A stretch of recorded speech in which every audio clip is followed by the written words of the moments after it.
Stay tuned, friends, because in this video, I'm going to share with you some different styles and brands of jackets, shoes, and a couple hard goods that I love to sell this time of year. So first item I'm going to share with you that is very appropriate to be selling at this part of the year is wrestling shoes.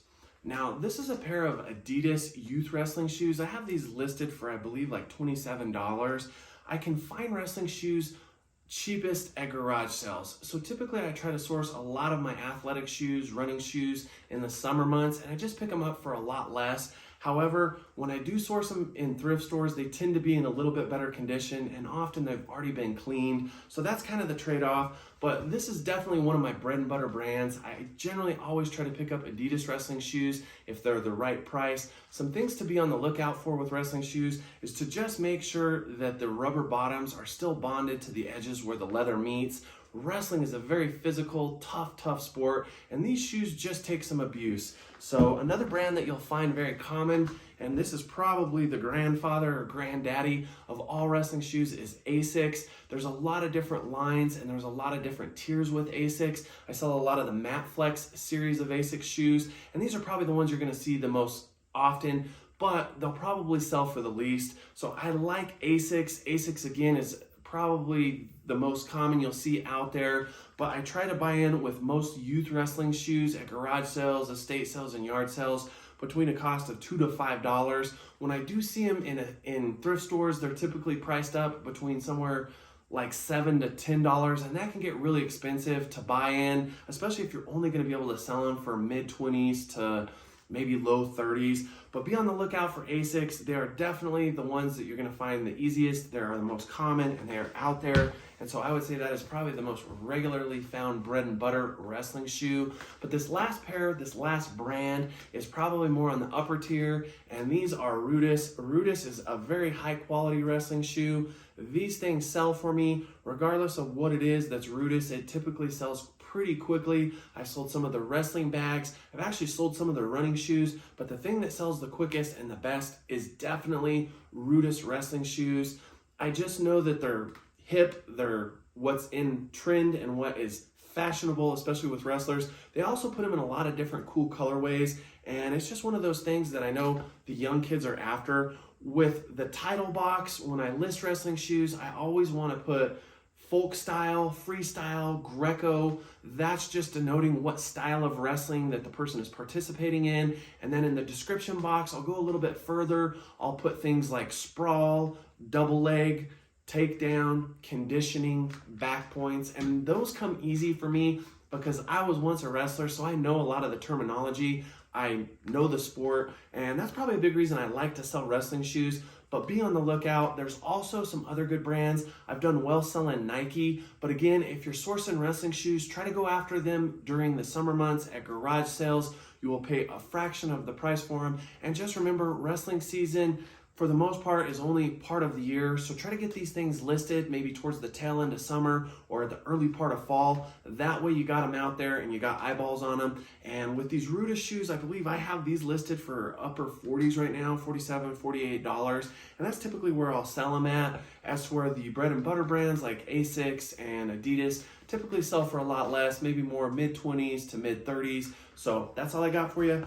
Wrestling shoes, they just sell really well this time of year. So next item up to share with you that I do really well on in the winter months and the fall, as well as even springtime, is boots. And I got a whole bunch of different types of boots, different brands, and I'll give you a little idea about how I sell these. But I'm going to start out with one of my favorite selling boots, one of my favorite brands. Now these are a little bit beat up, and these have not been cleaned, nor have these been listed, but these are Ariat Fat Baby boots. These are not the highest tier of Ariat boots. I would call them the blue collar or bread and butter line of Ariat, but these sell well for me. I typically can sell these for anywhere from $25 to $50 depending on size, color, and condition. But much of the time when I source them, they're a little bit beat up, and that's not uncommon with cowboy boots. People are out riding horses, they're farming, they're doing chores, and so these type of these type of boots just get beat to heck, and even with women wearing them, women still go out there, they get it on, they ride horses, and they help out around the farm. And so I find these regularly in my area because I live in a rural community, so there's a lot of blue-collar ranchers, farmers out there, and I love to source these. If I pick these up at garage sales, typically I like to pay right around $3 to $10, and again, that's based on condition. I think I only paid $4 for these, but they weren't in the best of shape. They're definitely going to need some cleaning. I'll have to denote some of the flaws, but what I like to put on the title box is always Cowgirl. I'll definitely put Fat Baby because that's a line that is very popular from Ariat. And then in the description box, I'll put horseback riding, I'll put farm, ranch, and I'll go as far as to put pole bending and barrel racing because I know a lot of rodeo girls in my area love wearing this brand as well as women. And so Ariat, just a great solid seller for me. At thrift stores, these typically are priced very high, and so oftentimes I will pass on them. But if you can buy into them for $8 to $12, maybe even $15, and they're in exceptional condition, I would encourage you to, just because this line of Ariat boot sells very good for me. So that's it on that one. Now, next brand up is Thorogood. This has quickly became my favorite brand to sell when it comes to steel toe boots or work utility boots. Thorogoods just move for me. I did pick these up just a while back, and I think I paid $10 or $12 for them at a thrift store. They are not the greatest size. Typically with men's shoe sizes, I really like to be size 9 and above, with sizes like 11, 12, 13 selling the best for me. But anytime I can come across Thorogood, even if the size isn't great, as long as the condition is okay and the price isn't outrageous, I'll scoop them up. So Thorogood is made in America, and that's another thing to look out for. There are so few brands that are still made in America, but often what you'll find is made in America brands are made with better quality, with better materials, rather than being outsourced to a third world country. So when I list these, I definitely like to put work, construction, I'll put oil filled, I'll put safety toe, steel toe, I'll also put heavy equipment operator, I'll put concrete finisher, electrician, plumber, and again, I'm just trying to tie the workforce, the work field, the people who have those occupations that wear these type of boots to the item, and that's just gonna help you to get a faster sell. There's other brands out there that I like to sell when it comes to work utility boots, such as Red Wing. I like to sell Danner. I've sold some Carolina boots, and those all sell well. Also, Ariat also makes some nice steel toe boots, but I would say Thorogood's probably one of my favorites. So just make sure that you're not paying too much, but this is a brand that if you find them in good condition, I would pay up. And I recently just sold a pair of Thorogood boots that I paid $75 for. They were new without the box, and I was able to sell them for almost $200 just recently. So be on the lookout. I would definitely say Thorogood is a bolo when it comes to work utility boots, and don't be afraid to pay up for them. Now, these are a pair of women's Uggs. These are still not yet to be listed on my store, but I love sourcing Uggs. I think I paid $7 for these. These have a nice Sherpa lining, and what I love about Uggs is they just sell super quickly for me. They're very fashionable. I find that the women's Ugg boots do a lot better than Ugg shoes for men. I have, however, sold some Ugg boots that were in the men's line. With Ugg boots, I just want to accentuate the way they look. These have Sherpa, so I'm definitely going to put Sherpa lined in the listing. With these, I would hope to probably sell them somewhere between $35 to $45. They were not in too bad a condition, and I did not have to pay too high up for them, even though I did source them at a garage sale. What I am finding, though, at thrift stores is because of the popularity of Ugg, they've almost priced them to where it's not really feasible for a reseller to source them. There's just not enough meat left on the bone. And so that's just the way it is. There's certain brands that are out there. But when it comes to women's boots, I would definitely put Ugg on a be on the lookout tier. I would definitely put them above just bread and butter because they sell so fast for me. They sell for pretty good money, and they still sell even in beat up condition. So hopefully we'll get those listed here pretty quick. Now, I love selling hiking boots. These are some Salomon Gore-Tex boots I paid $15 for. These are not listed yet, but these boots here will do well. I have sold this same exact pair of boots in a little bit better condition for $158. Because the condition of these are not as good, these will probably sell for closer to $100. Salomon boots are just great. But again, I like selling hiking boots this time of year because they have non-slip traction features on the sole. And so any boot that says non-slip, definitely denote that in your listing. If it has a Vibram bottom sole, I would definitely put that in there as well. And if the boots are Gore-Tex, that's just an upgrade to the materials and how they're made. So definitely include that in your description. I love Salomon, but there's other hiking boots that are good that are out there. I will often buy a lot of the different Gort brands. Selwa. I still will source some Keen hiking boots if they're newer, and Salomon's just do well for me. They are, however, very expensive to source in thrift stores, so just be cautious. Make sure you're checking your solds and completeds so that you know what these sell for and how quickly they'll sell. And again, I always charge a little bit more with hiking boots as well as steel toe boots on the shipping because they're very heavy. And if these things got to go across the country, you don't want to have to fork out the cost to pay for them to get all the way there. So last item up is snowboard boots. Now these are some Burton youth snowboard boots. I still sell a lot of adult size snowboard boots, but I've really actually made the motion towards trying to source youth sizes. And for one simple reason, I find that they sell a little bit quicker, and because they're smaller, I don't have to ship them in nearly as big of a box. When it comes to tiers, I would put Burton up on the top. And so I don't want to call this a bread and butter brand, but I do sell a lot of other snowboard boots like Foursquare, Ezekiel, and Burton I come across the most just because they're probably the most common, but they're probably of the top quality. And again, so I would call Burton snowboard boots a Bolo brand, as well as their snowboard pants and jackets. I just love selling Burton. It moves for me. And because I live very close to Southern Colorado and very close to 2 different ski resorts, it is easy for me to source ski wear, snowboard gear in the winter months, but also in the summer. And so I source these at a garage sale for $5, and I will hope to sell them for around 40 to 50 bucks. And again, you don't have to ship them in as big a box, nor are they as heavy. So be on the lookout for Burton, but just about any snowboard boots that are in good condition. I would say to stay away from lesser tiered brands that are beat up. Those won't sell as good, they won't sell as fast, nor will they sell for as much money. And if they're beat up, people are just not going to want to pay that premium price to get them shipped across the country. Now I'm going to go ahead and share with you some different jacket styles and brands that I love to resell online for profit. So I got a handful of different brands splayed out on my bed here to share with you. And again, these are all duck canvas work utility jackets, as well as a vest and a shacket. And I sell the heck out of this stuff, especially in the winter months. Guys don't want to pay full price for a brand new Carhartt jacket when they can buy one that's lightly used or moderately used for a much cheaper price. And again, that's where people like us come in. This work utility jacket brand I'm going to share with you is Woolrich. Now, Woolrich isn't really known for their work utility jackets. They're known for their wool garments, but I picked this jacket up for like $6 at a garage sale. It had a few things going for it, despite not being the strongest brand, and that was, number one, it was duck canvas on the exterior fabric. It was also Sherpa lined, and it had this nice corduroy collar. It did also come with several stains on the sleeves, and that's not going to be uncommon when you're dealing with work utility garments. They could have holes, they could have stains, they could be really beat up, and if that's the case, you want to use that to angle a cheaper buy-in cost.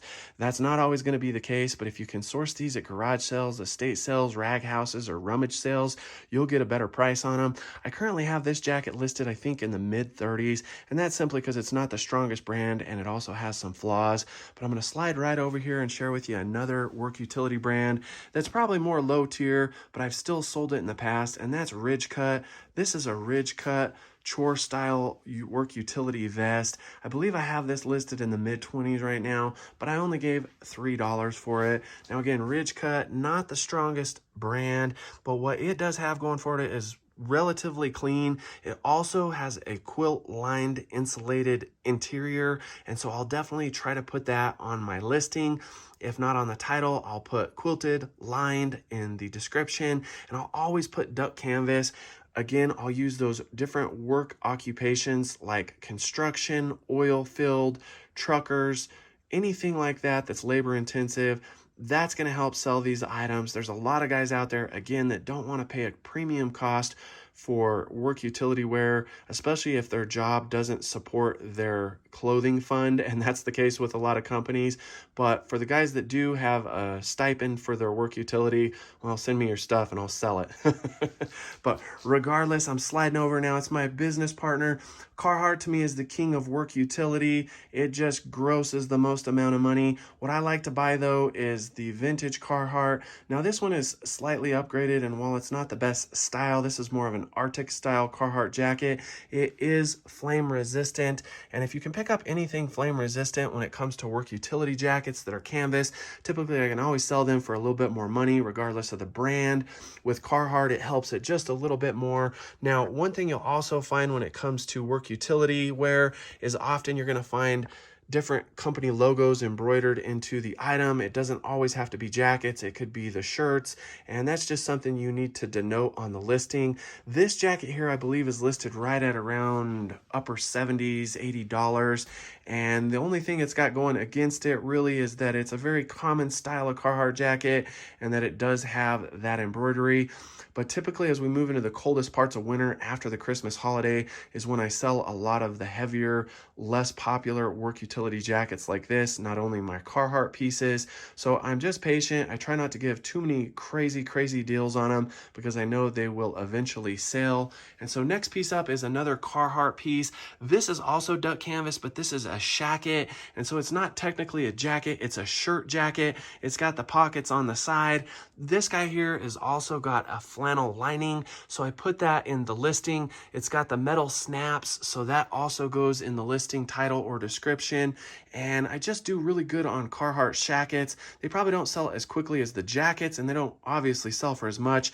This guy here is listed for in the mid 40s. It does have a couple stains on it, but again, it's canvas, it's work utility, and that stuff gets beat up. Guys like to go out and work in their yard in it. They like to work on their engines and tinker with stuff. And so if they're not wearing it for work, they're wearing it around the house, and it's still probably going to get beat up. Now this piece here is an older Carhartt jacket. It's got some stains, and I decided to put this in here because it's a good example of what I most commonly find with Carhartt jackets. They're beat up, they're stained. There's some things to think about though.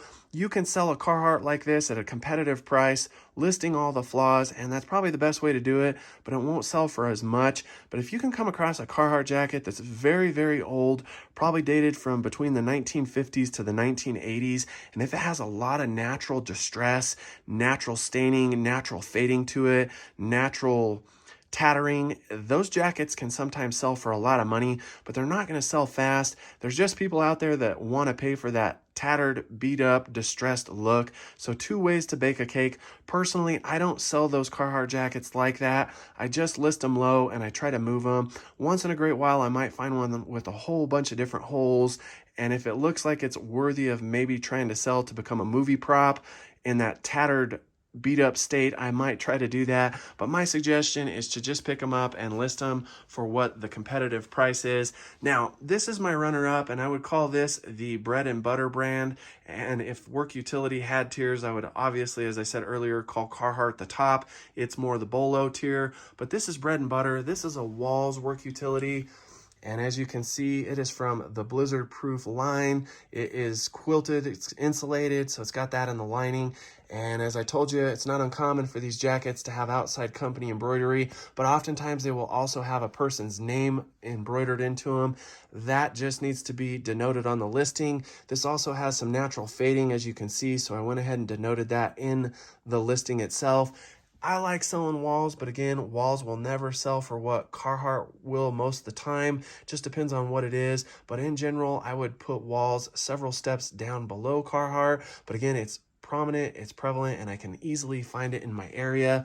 So that's it, my friends. These are some very appropriate jackets to sell this time of year. Just throwing some different brands out there at you, but also some different tiers in the Carhartt line. And just know, if you can find anything canvas for the right price, it'll probably sell. Just be sure you look it over and make sure it's not too darn beat up. So this time of year, aside from selling a lot of work utility jackets, I also sell a lot of outdoor adventure apparel jackets, or GORP, Gorp Core jackets, and those might be hiking jackets, snowboarding jackets, and I really love selling puffer jackets. So I want to go ahead and share with you several brands or styles of puffer jackets that will do well and are very appropriate to sell this time of year. And so my first brand up is Patagonia, and I always call Patagonia kind of the king of Gorp. And while it's probably not the very top tier or the brand that sells for the most, it's a brand that sells very well. It sells for a good amount of money. And with me living very near southern Colorado, I'm able to source it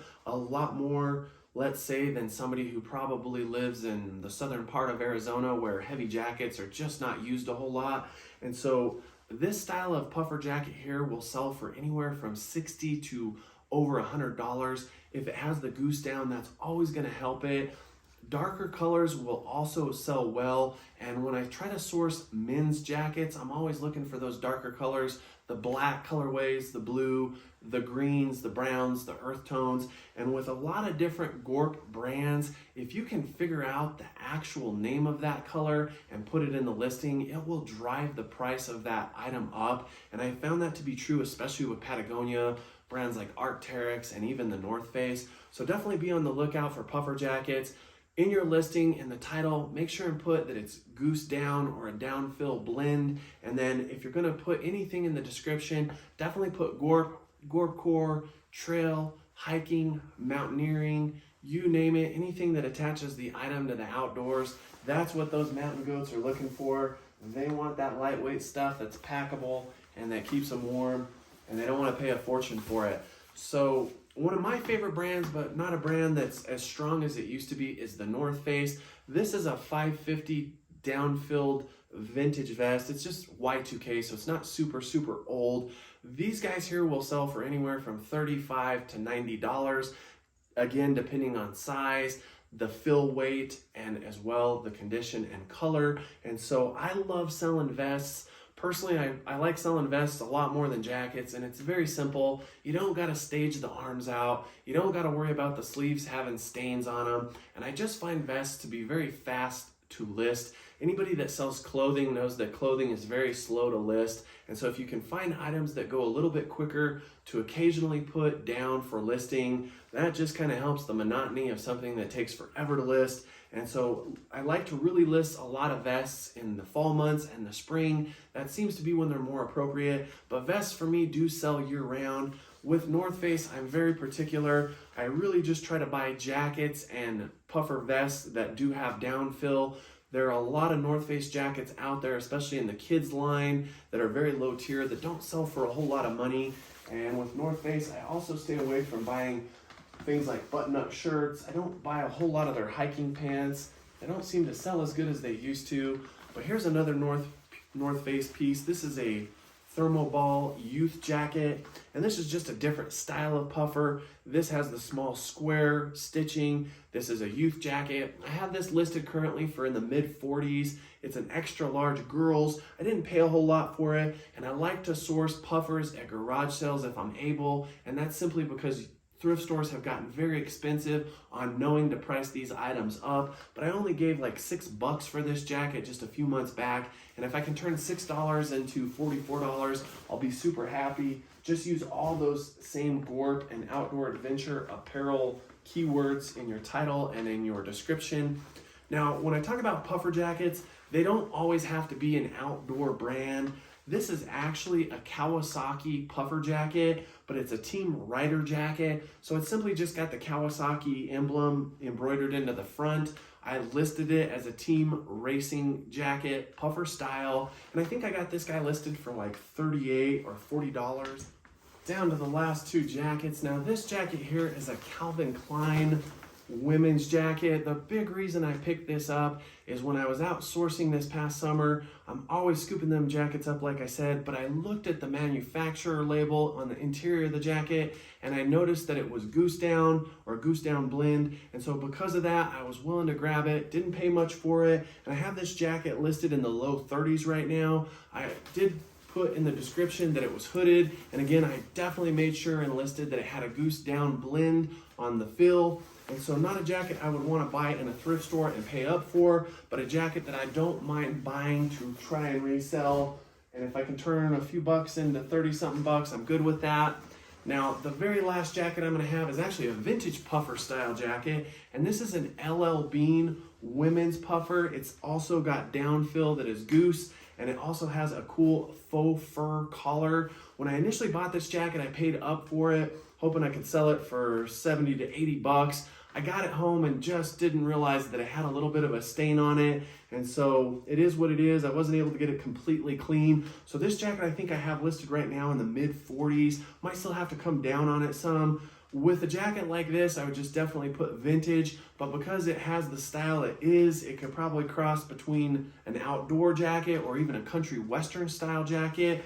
Regardless, LL Bean does really well for me, especially their outerwear. And when I can find old LL Bean vintage outerwear with Goose down, I'll generally pay up for it because I know it's generally going to sell for me. So these are just some different ideas, some different styles of jackets, some different brands to think about when you're sourcing that might be very appropriate for you to sell this time of year. Hopefully this helps you with what I've shared with you with the different jackets I do flip. I'll wind this one down. I want to share with you just a few hard goods that I like to sell around this time of year that are lucrative and legitimate. These are items or brands that just go well with the holiday season or with the cold winter months. So let's check them out. So what you're looking at here is several Pyrex pieces as well as a couple Corningware casserole dishes. And you might ask, well, why are you selling this stuff? And I sell this stuff because I still enjoy selling hard goods. And while selling clothing makes up about 85% of my income, in the summer months when I'm out garage selling, I just love sourcing hard goods. It breaks up the monotony of just doing clothing, and because I can find really great deals on stuff like this. So oftentimes I find Pyrex for dirt cheap at garage sales. I pay anywhere from $2 to $5 for a piece. And sometimes if it's really rare, if it's got a cool print, or if it's a cool shaped bowl that might be not real common, I can make some pretty good money off of it. As a whole, most of the Pyrex items I sell are in a very bread and butter price range or income range, but I have had a Pyrex bowl, a Pyrex mixing bowl with avocado green dots sell for almost $200, and I only gave a couple dollars for it.